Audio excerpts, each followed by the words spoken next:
नाजरीन अस्सलाम वालेकुम, जियो लिल्ला न्यूज़ में खुश आमदीद। नाजरीन, आज का दिन वो अजीम दिन है जो अपने दामन में हिम्मतों, जुर्रतों और शुजाअतों की दास्तान अपने दामन में सजाए हुए है। 28 मई 1998 से चंद दिन कबल वो मुल्क जिसे दुनिया का कमज़ोर, छोटा, बेबस और लाचार मुल्क समझा जा रहा था, जिसकी सांसों की डोर मुल्की कर्जों की मरहूने मिन्नत थी, वो मुल्क जिसे बड़ी ताकतें अपना दोस्त समझने की बजाय हमेशा अपना बाज गुजार समझती थी, वो मुल्क जिसका हमसाया अजली दुश्मन खुले सांड की मानद अपनी चौधराहट पूरे एशिया में कायम करने के ख्वाब की तकमील होने की खुशफहमी में मुब्तला था। मगर फिर वो घड़ियां आ पहुंची। 28 मई 1998 का वो तारीखी दिन निकला जिसके मुतल्लिक कहा गया, सहरे आसार क्या है, सहरे आसार क्या है, अब तो पूरा दिन निकल आया, हिसारे खौफ टूटा और फिर मोमिन निकल आया। नाजरीन, हिसारे खौफ में घिरी कौम से एक ऐसा मौजज़ा सरजद हुआ कि अक़वाम आलम हैरत ज़दा रह गई। उस रोज़ पाकिस्तान ने एटमी धमाके करके दुश्मन का हिसाब बराबर कर दिया।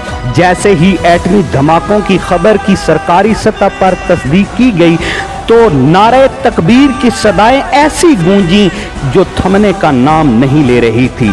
बच्चे, बूढ़े, खवातीन और मुल्क पाकिस्तान के नौजवान बहादुर सपूत नारे तकबीर के जवाब में अल्लाह अकबर की सदाएं बुलंद कर रहे थे। उधर हमारा रवायती दुश्मन ऐसे खामोश हो गया जैसे उसकी मां मर गई हो।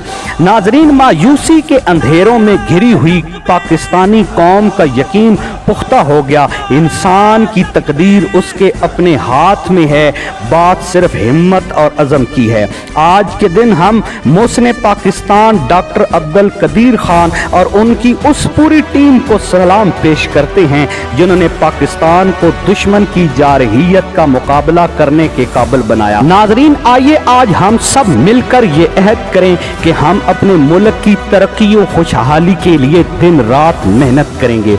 हम उन पाँव को मफलूज कर देंगे जो हमारी सरहदों की जानब उठेंगे। हम उन आंखों को नोच डालेंगे जो हमारी माँ बहनों की जानब मैली सोच से देखेंगे। पूरी पाकिस्तानी कौम को जियो लिल्ला न्यूज़ की जानब से यौम तकबीर मुबारक हो। नारे तकबीर, अल्लाहु अकबर, पाकिस्तान जिंदाबाद।